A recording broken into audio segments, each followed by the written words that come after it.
and whatever I see is smiling at me. Love is who I am.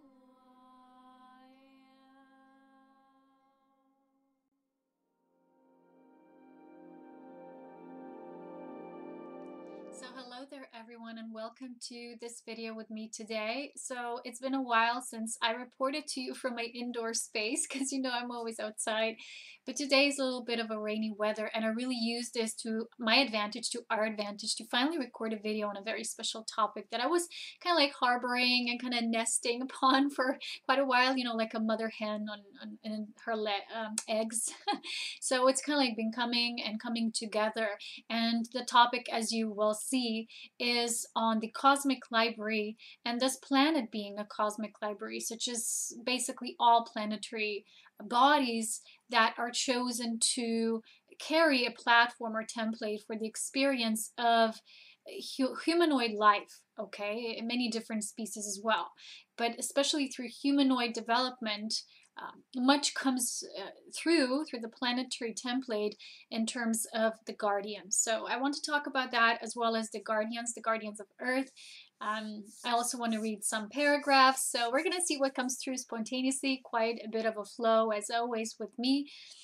So the first thing I want to talk about is a little bit of the overview. For those of you who have watched my previous galactic updates, you know that it's all about a more broader perspective in terms of not just our galaxy, but life through creation principles and expansion in that knowing in general. So as you know, when a galaxy is breathed into being, well, basically it's a representation of a certain type of universal consciousness.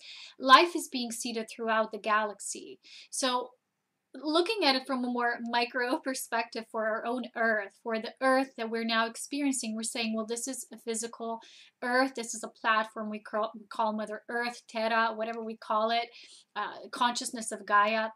There's many different levels of the experience of Earth.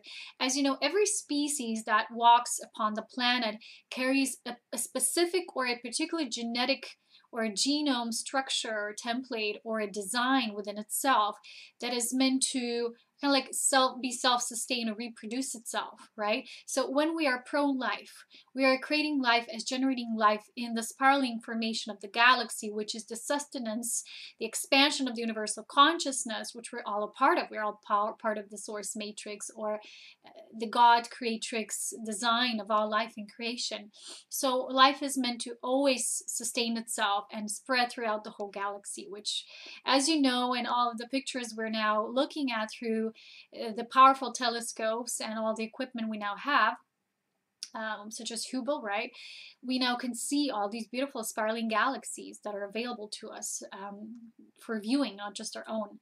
So when life is being seeded, even on the planet, it's being seeded multidimensionally. It's not being seeded as a one template. So just as there's a diversity of life here on Earth, there's also a diversity of life elsewhere, as you know. So planets that are chosen to become genetic or templating libraries, or libraries of this proportion of vast diversity of life, such as Earth is, they are also like libraries of knowledge, because the diversity of life automatically corresponds to diversity of knowledge, such as you know. So in order for us to understand this better, not just that we're here on Earth to live, to, you know, just have a life, then we die and that's it. We die off. We become extinct even. As you know, even with certain civilizations have gone past and new ones started, you know, to evolve or be on the rise, life truly never ends. Life just goes through different cycles of its expression, because the cosmic component of life directly corresponds to the magnetic nature of what is being experienced here on the planetary template, or at the planetary level. The cosmic, which is the macro picture of things, and the Earth, the planetary, the body, the embodied, are always in direct correspondence. That's why the ancient mystics have always said, as above, so below. This is not just representing our inner and outer state of reflection and experience of life, but also in a bigger sense of how life in general is functioning. So for us to truly know this, the first thing to know is that this planet was seeded just as it was created. So we always go, creationists versus the fatalists versus the, all these different types or houses of belief. It's basically because life is multidimensional in its expression. There's many approaches to life. So our vastness of understanding can come from observing life. So when you are completely conscious of the self, you will also view other life forms. You will see their interconnectedness. You will see how every part or subspecies somehow represents a part of source that needs to be here to weave a web of life so that life can be self-sustained. When we take just one element of this genetic library away, which is what, now with the uprising of artificial intelligence and all of the dark propaganda, which is sometimes very, very negative, it's rooted in this form of destruction, because when you destroy everything, there's actually no more fear that's related to life going in these cycles. You can't control life, right? The reason why this artificial intelligence is being so deeply propagated now and implemented in many ways already is because there's a fear of life, because life in its wildest essence, as life is a direct representation and embodiment of Holy Spirit, is completely raw and it's untamed, and I call it the spirit life force. And it's so vast that you don't know what's going to happen next. None of us have the answers what's going to happen next and on our planet, in the cosmos, none of that. We have a tiny perspective through which, as our lens of viewing, we can associate our reality with, or reality in general.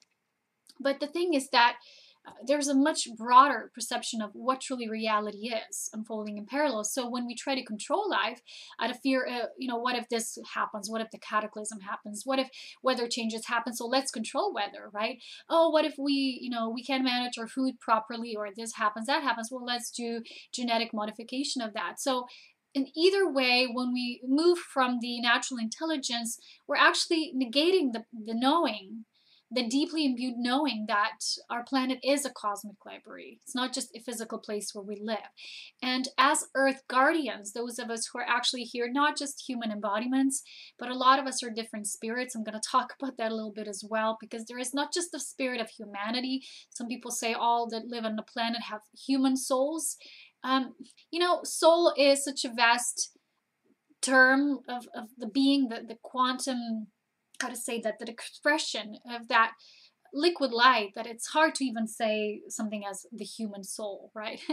It's something that we can diversify through our own lens, but on a bigger level, this is not perceived as such.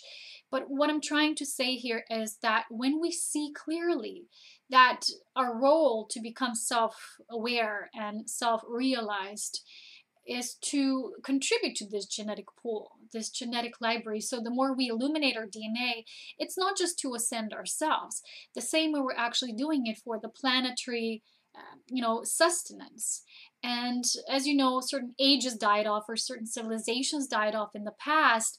There were always a few left who then continued the lineage or continued life, which wasn't the same, but it was rebuilding or renewing itself in a certain facet, but in a totally new direction with the basis that was already implanted. So you always have the base of that impregnation, or the first seeding, which then it kind of like chooses its own direction in correspondence to also how the cosmic alignments are unfolding at that time. As you know, we had many different ages on the planet, which last around 2,000 years, and that's already a different topic. But what I'm trying to say is that the more we understand that the purpose of our ascension, our inner union, our cosmic union process, and our illumination is not just for the self, but we're doing that on the part of the whole.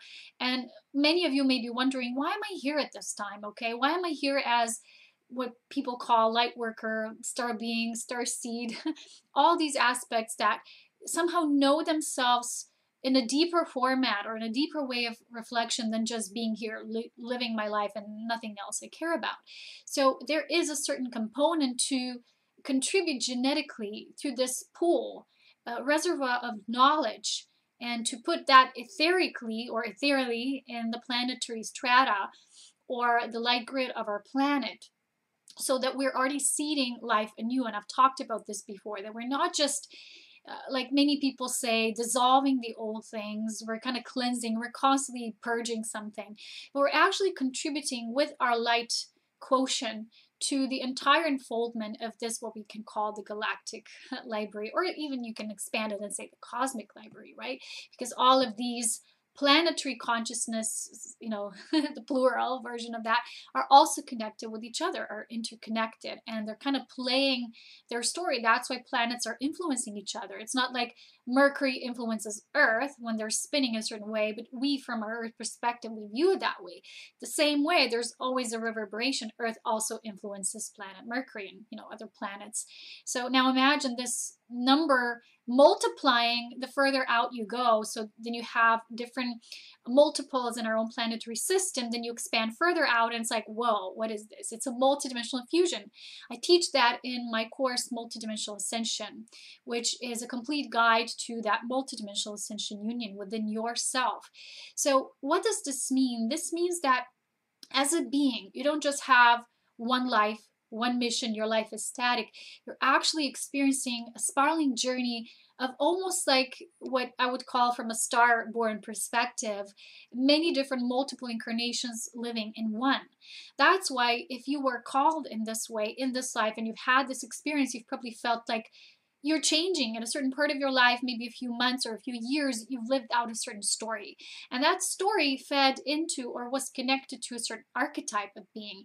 And that archetype at a higher level is connected with a certain stellar story, or a story that's kind of like a divine transcript, which is feeding through many multidimensional facets of life, or lineages. We call them star lineages, and it kind of like writes itself into the matrix or the design of our planet at this time. So many beings are saying, why am I here? What am I to do? What's my mission?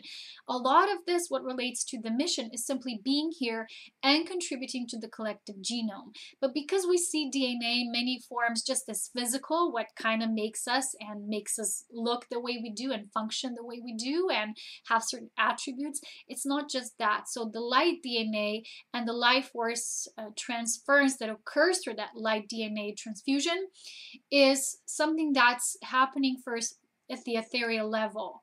And as we embody more of the soul, more of the light quotient that we truly are as that light imprint, specific design or blueprint, then the more we can take in. But it's not like, okay, you take in one aspect, that's me, now I'm embodied. Because it's a multidimensional process and it responds to Earth being this cosmic library, you might experience different facets of you, which will intertwine and interconnect. At a certain part, you will feel like, I don't know, a mermaid.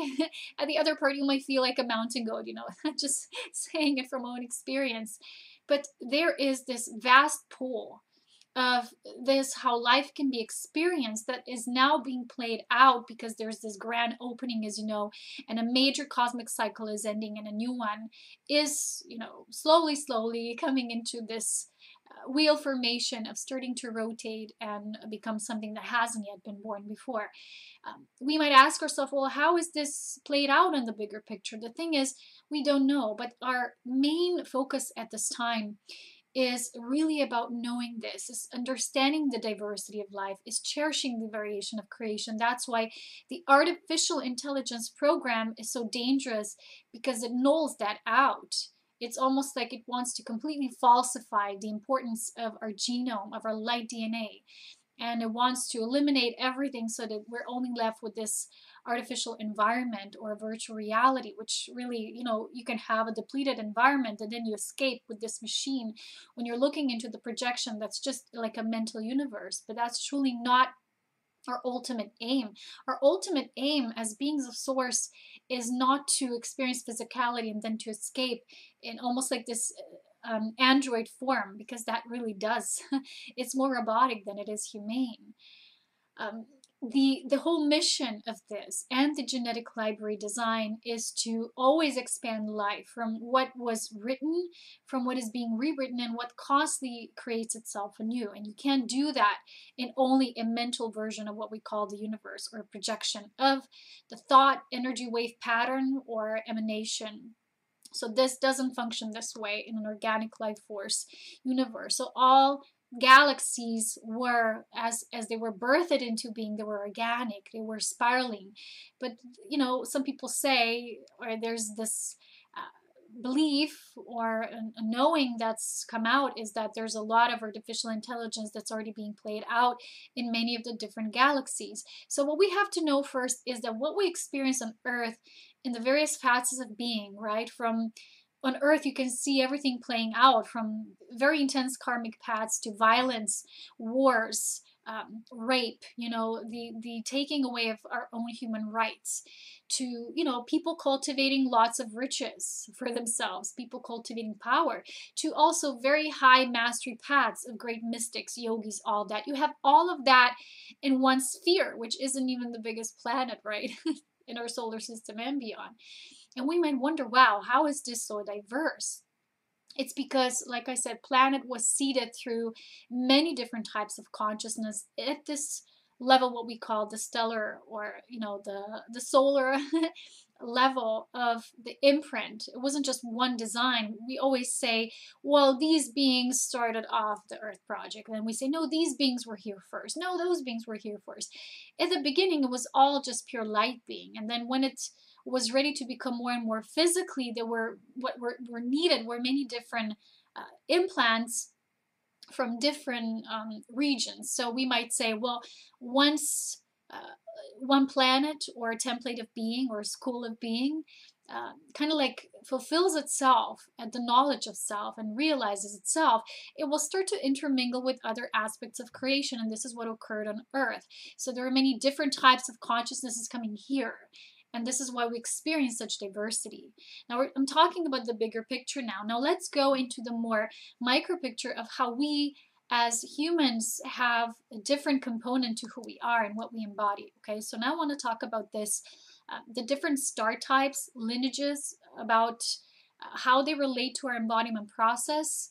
The first thing I want to really talk about is this comparison, because I see in this New Age movement, there's so much talking about different beings, and I'm from here, and oh, I'm from there, and we're from Sirius, we're from Pleiades, and that's better, and that's more awake, and that's more enlightened or illumined, whatever it is. The first thing, what I'm noticing is that a lot of beings, because now information is so easily accessible, they will enter what Spirit shows me as a premature kind of like consumption of information, which leads also to premature sharing when it's not yet embodied. And sometimes it's dangerous to receive from others knowledge about certain things of the celestial type or the star mission type before we receive from our own spirit, our own initiation, in solitude and self-mastery. So who we are, our own way being, our own mission, because a lot of people will take on the information from somewhere. They're kind of gonna injected into their being, or they're going to imprint on it. But these imprints are not necessarily our core mission of the soul, which is actually literally only capable of infusing itself through its own light DNA, that it itself, because how this light DNA coming to being actually, okay, so we know the soul is a design that is just so refined because it's almost like a part of source that is become individual in order to self-develop. But it's not that development that now one day you go back to source. It's becoming the sovereign source being as a creator God, a creator being that will carry on the aspects of what we call the design in creation, or the life in creation. So imagine a light DNA is almost like a bridge that serves as what will help to create a physical reality, in this case, how we create our physical human bodies. So what is dangerous in all this information now available, as much as it can be expansive and open and much resourceful and all of that, help people to see what life is about, not just this corporeal and physical or tangible form, but it can be dangerous from a perspective of souls who are not yet mature. They don't fully know who they are. They haven't realized that from within, and they kind of like want to take or grab certain pieces of here and there, but their brain just gets more scrambled. It just gets more disinformed because there's just so much coming in at once. So it's dangerous to receive knowledge about these things from others if that knowledge hasn't been first verified from within. That's the first thing Spirit wanted me to address here. So our own way of being, our own mission, our own spirit, for me, it took years of solitude to even slightly glimpse onto the nature of my spirit, and it took so much dedication, so much devotion, so much silence, right? I've even had people telling me this and that, but it doesn't resonate because it didn't come from me. The information did not come from me. It came from the outside. If that which comes from the outside verifies the inner, because it was already verified within myself first, or, you know, within ourselves first, that is a totally different example. But I'm talking about that when the verification process is first external, okay? So it doesn't feed from your light DNA, goes directly into your physical DNA, and that's how the mission is being propelled forward and forward. We're on that. It's like a constantly pushing wheel. You know, the card, a wheel of fortune in tarot, it's always spinning. The wheel sometimes stops, but only again from our own perspective, such as when we say the planets are retrograde, and it feels at a certain time they come to a halt, but they don't really. It's just for our perspective, which is then at that point it's really triggering that new growth and expansion. So when your life, in case it's not being fed enough from that inner place of the inner light quotient, the inner light DNA, it means it will get stagnant. And we all know that stagnancy does not bring further movement, which means we're kind of, you know, rounding up on the loop and spinning on a loop, which means we're not going to have much to give or to share because it's all contained within this loop. So we haven't expanded, because on each level of our expansion of this knowledge, whatever it is for us, we're going to have to develop a new casing, right? And that can only come from within. So in all these things and aspects that people talk about themselves being of a certain stellar origin, that's just a tiny, tiny fraction or a facet of who we are. So as multidimensional beings, we have a core essence. But what evolved around that essence and all these experiences was kind of like, imagine you want to have, in order to know yourself, to fully synthesize your being, you wanted to try all these different flavors and these different types of experiences or these different colors of existence, so that eventually you realize, oh, that's my color, oh, that's my spectrum, or that's my resonance, and that's my inner core crystalline frequency. So when we function at the level of frequency and essence, it's really the information is being fueled and verified from within our own light template, instead of, you know, coming from without. Now there's so much information, but also brings what we call a lot of disinformation as well on our inner world. So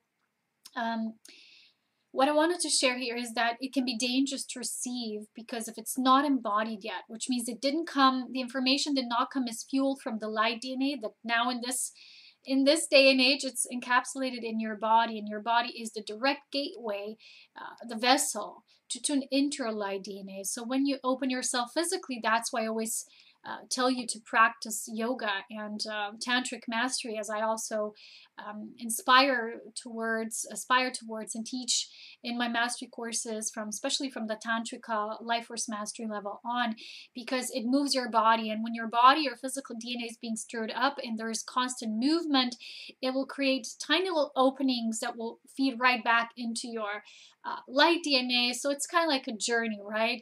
The more quotient you build physically, then that opens a new level of what we might call the ethereal information, and that it's like it's a process. It's how information feeds into your body and bleeds through. So what are the differences when we're going through these experiences of knowing ourselves in different facets to us? And I want to mention the difference between lessons and initiation, because these are not same things. We always say, oh, as humans we need to learn lessons. Do we really? Okay, so to learn lessons is an old or archaic or ancient program that's been wired into the human grid. And it's like you always have to learn lessons as a soul. You're going to have to pay your dues, your karma, blah, blah. That was a program that ran for eons of time here on this planet.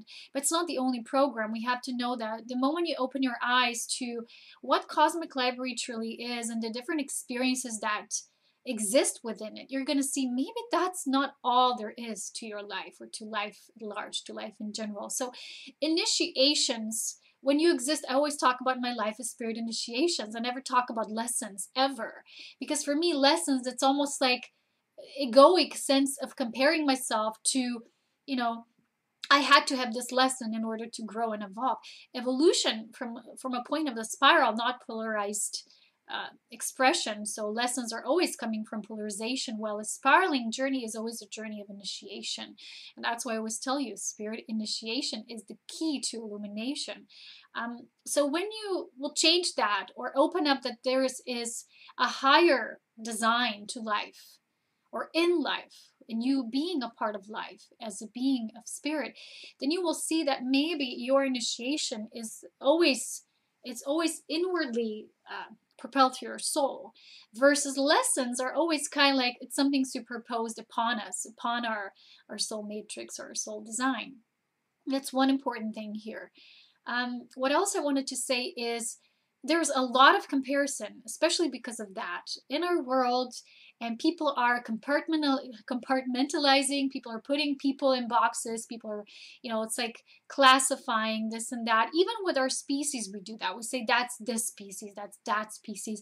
But what if there's species that's changing as it's evolving, and it creates a certain subspecies, and it's no longer what we tell it to be? Because species are now, they're also changing their DNA.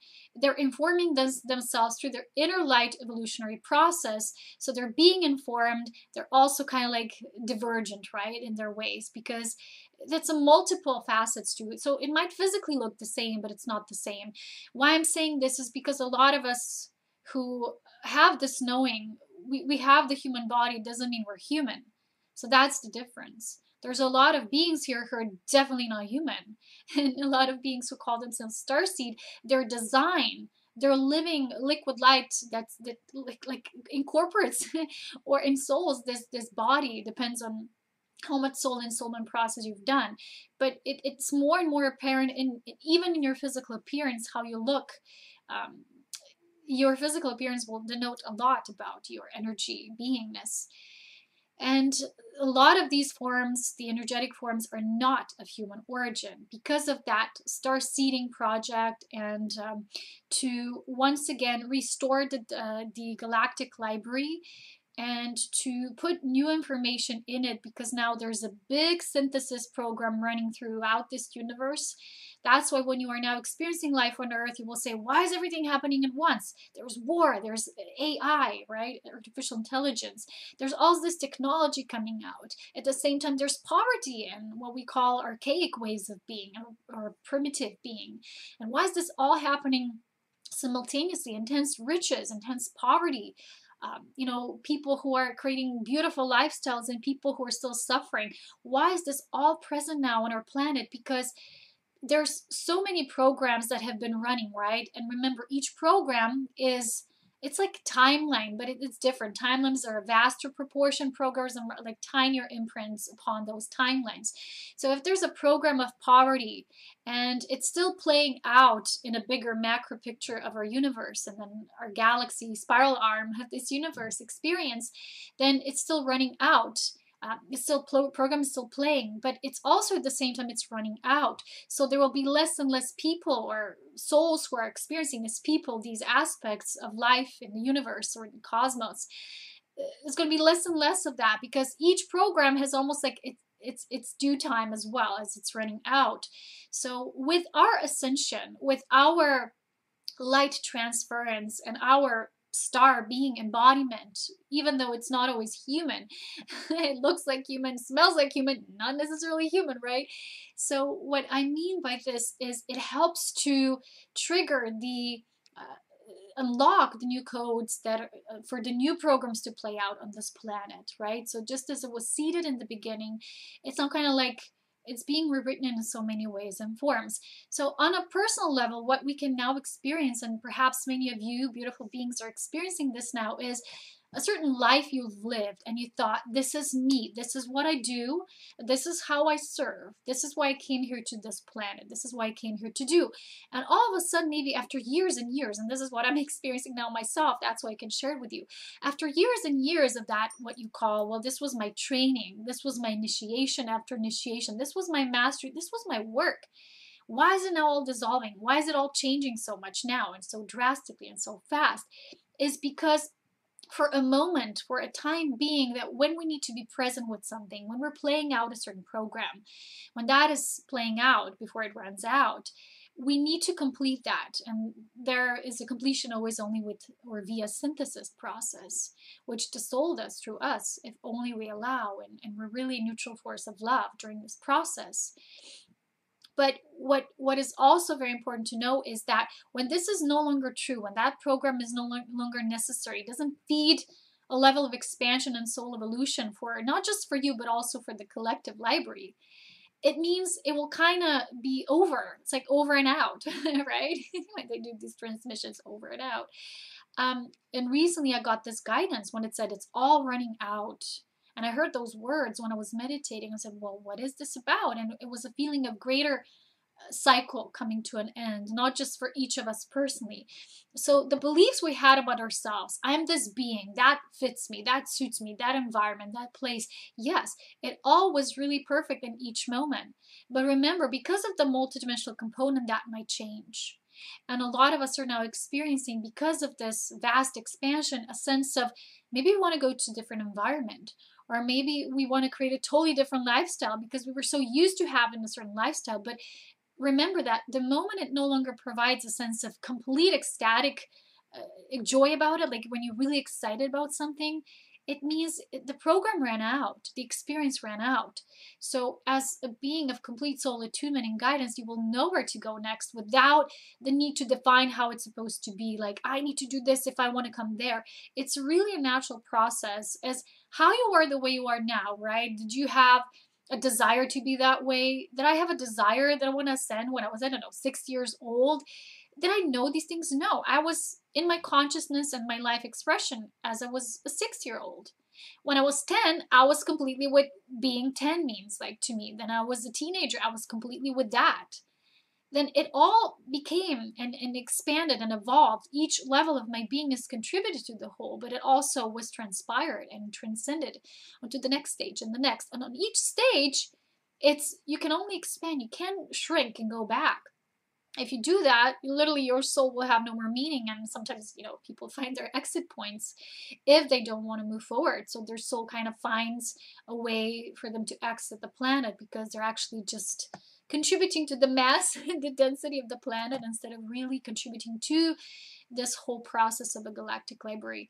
I have this book again, The Eye of Centaur, and even in this book there's a paragraph when they explain how in the past this was almost like hijacked, the death portal, and how it was hijacked, which meant like souls were constantly recycled, which means, well, you're creating kind of like a non-free will zone, because if someone's not meant to be here, if they're ready to go, and you're kind of like maintaining that, you're actually not doing good. You're just keeping the energy stuck. Because if someone's ready to go, they need to go. They need to keep on moving. Otherwise, energy is stagnant. So this applies to greater levels than just our micro experience. So the first thing I want to, again, capitalize here is this importance to know yourself beyond these limitations and descriptions. And people call themselves all these names. I've always talked about this throughout the years, because then you can truly not experience multidimensionality. You can experience yourself multidimensionally that way. You can truly know what ascension is when you say, I am this star being from there, and that's it. You might have an experience because you came to see that into the galactic library, but there's also other aspects of you that maybe you're now waiting, and they're going to continuously be dormant until you kind of like open up that maybe I am much more than that as well. And these programs need to run out on their own and dissolve when they're ready, just as well as they need to be initiated when it's time.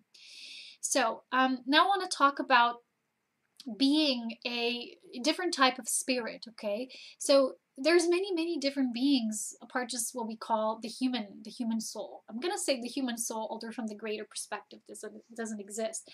But there's many types of beings that through the in-breath and out-breath of creation, through the variation of creation principle, they came out into the vastness of being. And I also have one video I made a few years back, and it was called, if you're going to type into YouTube, Cosmic Servants in Creation. And I've talked about different purposes through which we're kind of like feeding that galactic library pool or genetic pool through those experiences. If you're going to go deeper, I have an MP3 audio, mini audiobook for the training, cosmic training for volunteer souls, which kind of describes these phases and stages we go through as we're refining our mastery and moving towards becoming a universal guide eventually, because that's what we do.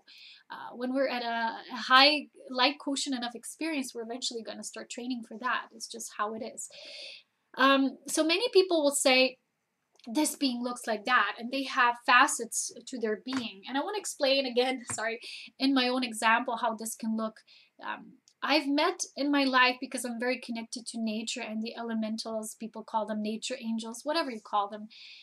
And in my life also, when I was meeting different humans, and I knew when I met them, they're not like fully human. So what this means is that their genetic lineage involves certain aspects that are not just the attribute of a human. When you have this body, you're always going to have an aspect that you will call a human.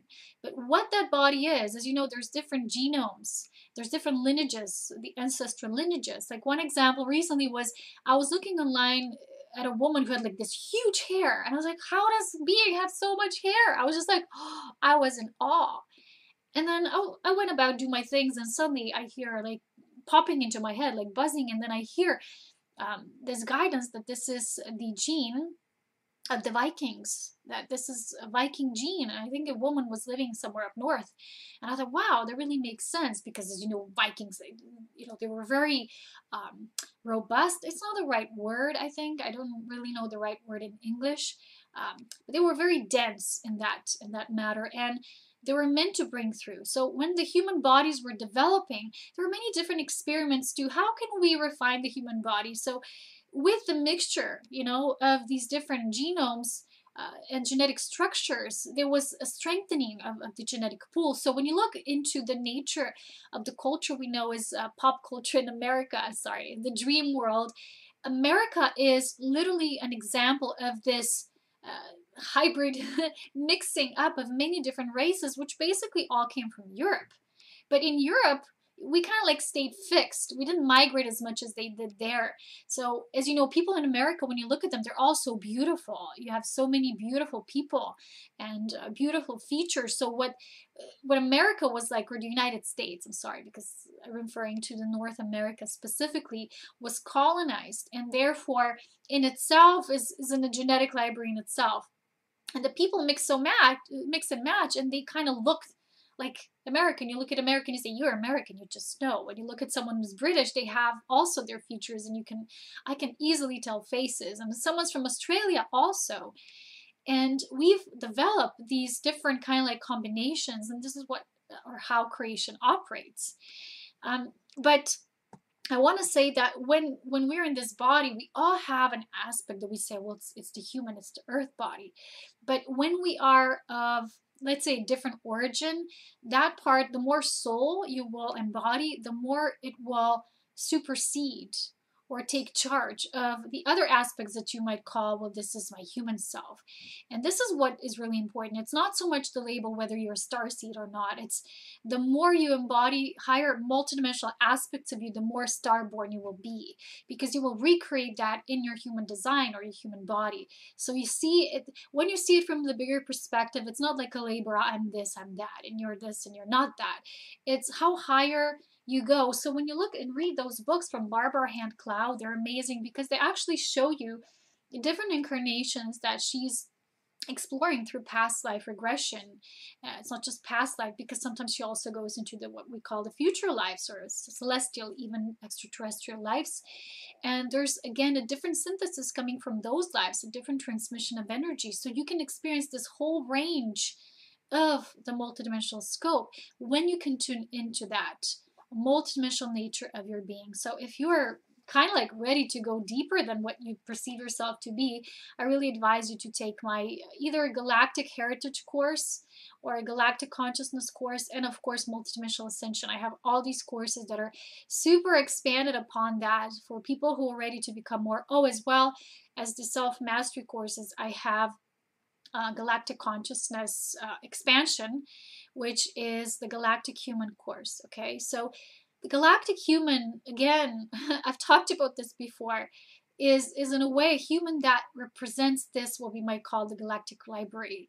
So you yourself become this living embodiment of this library. You are a vessel in a way for many different transference of consciousness. So when you look at me, right, the first impression is, oh, she's a human, she's a woman, she's about this age, right, she's this race, she's like this features. And that's the first impression we get. But that's like a tiny composition, maybe not even 1% of what we truly are, who we truly are. And, you know, I've met a lot of beings specifically who I've read into being more of a fairy, talking about nature angels, than a human. And what Spirit showed me is that many of them are now like incarnating in human bodies because of these immense times of earth shifts or changes, so that they're bringing that also to the human component of life, so that the humans can more learn to correspond with nature, co-create with nature, understand nature, respect nature. And I see a lot of the beings who have a fairy signature, they are very much connected with nature. They're very much lively. They're all very beautiful. All fairy beings, especially like women, they're really beautiful. Even men, probably. But I've met mostly women, and they're all like lusciously beautiful. And they look like a fairy, like in a human form, like fairy tiny, you might see it like that, but in a human form. So the etheric transfer of that ensoulment process is, of course, is transcribed into their physical figure and in their future. So the more that they embody this, and the more that they come close to their core essence, the more they start to resemble that essence of that ethereal form. We all do that. So with our illumination process, we all start to look more radiant, but also more truly like ourselves. So that's why this transfiguration process into our true selves might not always be good. You know, it might be challenging, as it was for me as well, physically. But it brings about certain alignments in the body, brings a more authentic figure, features, all of that which correspond to that. And the genome that we're really meant to embody in this life, okay? That's a more stable genome, because a lot of the star beings or starborn or star seeds that come here, they can be, when they're in bodies, their bodies won't be as strengthened until they're still going to be pulled elsewhere. They're going to have the longing to be elsewhere. Life force mastery is such a huge part of this process, because we're meant to bring the ensoulment process here in these bodies if we really want to be grounded here, if we want to experience the reality that nourishes us, that sustains us, that we feel we belong here. That we're not just living certain ancestral lineage we're not satisfied with, because we always feel this is not fully me, I'm living someone else's life, what is this? We might feel that during the first stages of the healing journey. It's the shamanic journey, or how we call it. But there's a passageway into higher levels, okay?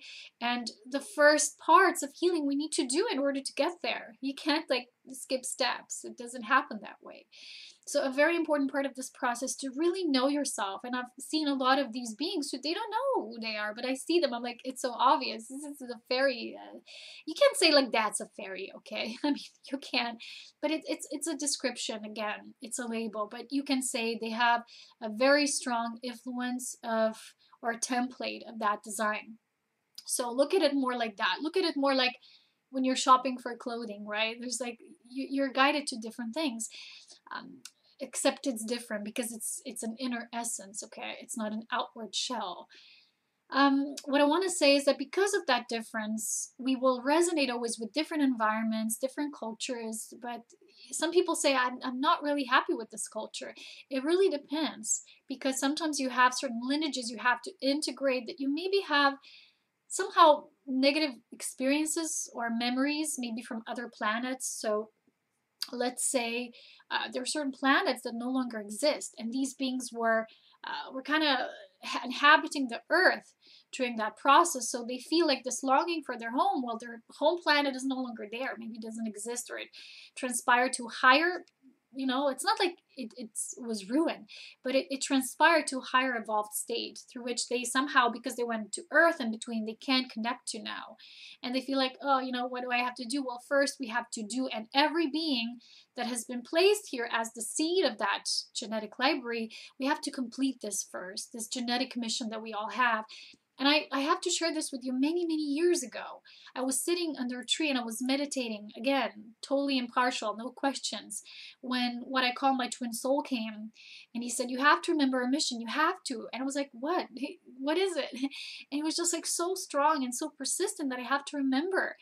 And I said, what? It's about what I do here with the pioneers. He said, no, it's not really the mission. The mission is genetic in nature. It's about what we're meant to plant, the seed of life into the human genome. And I was slowly getting to that, you know, and it started to evolve more, especially when I did the Tantrika Sacred Orgasm mini audiobook, which talks about this process, how the humans were first created as these light beings, and then we started to, you know, move more towards different stages of evolution, but then finally really knowing who we are. And to really know ourselves is nothing else but light beings, is that full liberation, okay? But we will have different preferences because of the nature of our being. That's also, as you know, what I'm saying here. So many people also have said to me that, oh, I'm a nature fairy, I look like a fairy. Well, just because I spend a lot of the time in nature does not mean I embody fairy consciousness, because I don't. I'm not a fairy. I really resonate with the frequency because I connect to that frequency. But I am, it's hard again to describe. I'm a nature spirit, I'm not a human spirit. And we are like the guardians of, I call it, in general, I call it the creation pillar. But we are the guardians of, it's like earth guardians of these nature forces of life that actually create a reality that's it's physical in nature and structure. So in a way, that's why I meet so many beings who are fairies, because I relate to them. And I remember years back, there was an angelic channeler, and she said to me, you always have nature angels around you so much. And she said, because you're so connected with them because of your mission. But I wasn't like nature angel myself. It's not my essence. I've shared with you before, I'm an illumined being, but again, there's different levels of beings, different states of beings who are existing in illumined form. So you can have also, I don't know, an illumined fairy, but the essence, you see, the core of what I'm talking about is very much at the beginning level of the root of creation. It varies. So when you know your spirit, and you will get to know it when you first drop all the labels of what you think you are. That's the first step. All the preconceptions, all the outward influences, that really solitary path of getting to know yourself, getting to your core, will eventually lead every seeker there, so that you can become a knower and living in your full state of divine remembrance and knowing. So what I want to say now is the last part about the guardians. This is something I channeled to a friend once, and I want to read it to you. The guardian is, I'm going to try to channel it now. It's kind of hard to just say it like in one sentence, because there's so many things about what the guardian is. There's a few guardians, celestial guardians here embodied on the planet, including myself. This is how it is. And we are in charge of the overseeing processes, the forces, like I said, of nature that kind of need to correspond to greater cosmic cycles. So in simple terms, it's like making sure, that's what the spirit energy or life force does through us. We're just vessels. We're not always knowing what we're doing. That's the whole thing. We're not supposed to, because the ego gets in a way. But we are, in a way, overseeing that things align the way they need to, so that there's this passageway of earth occurring in divine timing and divine order as it has to. So the guardians, in a way, are a representation of, again, of the galactic consciousness. So a guardian can only be a guardian if you possess galactic consciousness, which means that this multidimensional infusion, multidimensional ascension, which I teach in my Multidimensional Ascension and the Cosmic Union course, is already achieved within you. Otherwise, you cannot be. There's many other types of guardians as well. Many starseeds are guardians as well. But I'm now talking about the cosmic guardians, so the galactic guardian. So as a guardian, this is a channel message. You were in many places before doing mission work, so all that stays in your heart and memory. It is how you collected the DNA huge reservoir, or the data bank. And as you activate and embody each of those aspects within you, you see that multidimensionally into the field of Earth. That's kind of what guardians do. they bring those multidimensional aspects into the collective field, so in the light grid of Gaia. So this is basically what guardians do. But again, we're all interconnected, so everyone does bring things through the infusion of their own light quotient, but you do it when you're authentic with yourself, when you truly awaken to the code or the core self, before when you're living an inauthentic life and it's more focused on, your energy goes into feeding your ego and you're just driven through the matrix and the status quo and what you should be doing and what kind of makes you look good, and that's not really doing that. Energetically, you're not yet doing this higher mission work. Okay, so I'm going to read you now something for the last piece of the puzzle, the last little jewel of heaven. It's again from the Eye of Centaur. It's about the parallel Earths and how the mass consciousness is propelled into being. It's one little paragraph. Let's see. Okay, so this is the guidance she heard in one of her activations. The mass consciousness works through such means as weather and geophysical disasters, not for the purpose of righting imbalances, but allowing people to demonstrate to themselves choices which either show them their life has reached a dead end, in which case they now have an opportunity to leave it cleanly, or to cause them to bring to themselves that strength and force of character which would allow them to complete the lesson or the lessons the inner self requires of them. So it's like moving forward, initiating yourself, transfiguring. This would be true regardless of the choice the mass consciousness makes of what probability to realize or what combination of probabilities to realize. Now, something else. This planet, which you experience and many high-level spiritual individuals experience, is the central Earth among a large number of probable Earths, each one of which explores one or a combination of several of the experiences we mentioned. This planet is emotionally unstable precisely because it literally has superimposed on its ghost figures of several realities happening powerfully on other Earths in these various different systems. Individuals who are at that stage of awareness where they can participate in this reality and others frequently get visions of disasters such as the ones you perceive because they are tuning into what is happening now on one of these probable Earths. For a period, then, you have shifted your focus so that you are actually present on that planet in its current line of development. But you will always come back to this one because the most powerful lessons for the particular kind of consciousness you've developed are to be learned by your being able to maintain as many possible versions as you're capable of accessing without burnout. So when you are working with Life Force Mastery, you're able to hold multidimensional consciousness because your energy rises to the degree where you can do that. And this is why your operational wiring will be multi-leveled. It won't be like, my life, fix this job, this relationship, that's it. You'll be like an open, happy camper, it's like a multi-stellar being. The key awareness that is yours now is that you must hold all these levels of reality in your heart. So it's not always about the physical expression of what we think we should be doing. It's the embodiment that feeds into, through the cosmic gateway, into our cosmic heart. And it brings forth the codes because our heart is a birthing place.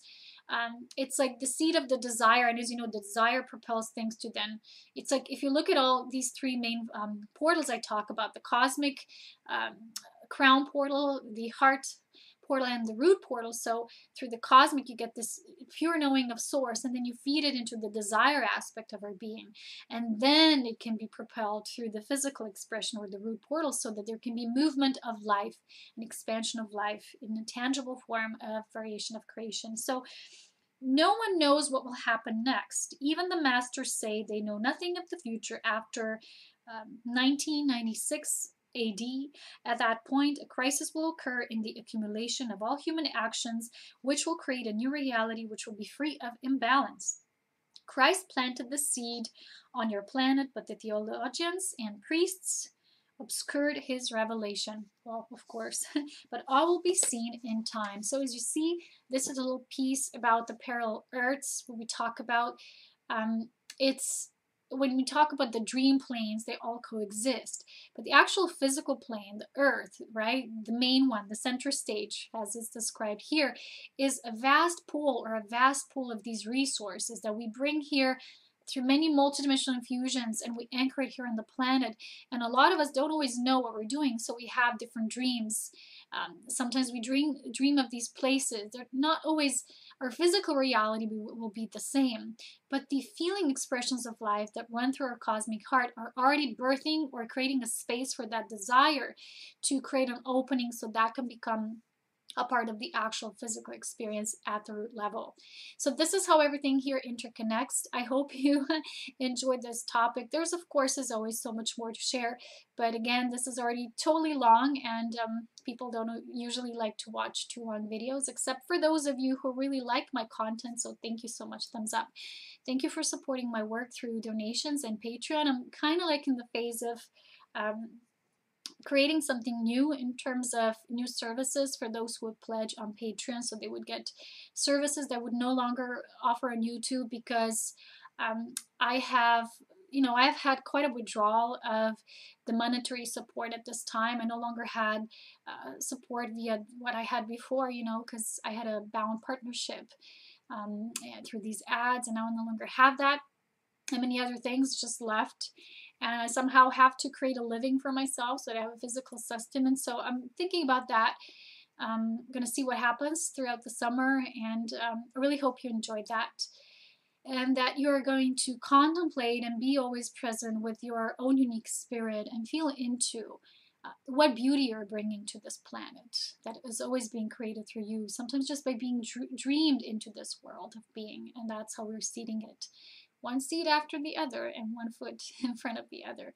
Thank you so much for watching, for being here, for supporting. You can go also to my webpage, Serapina Light, and check out the courses, because when you engage in these courses, you also totally support the work that I'm doing here, freely sharing with everyone, with all of you. Thank you so much. With always love, wisdom, and power. Take care.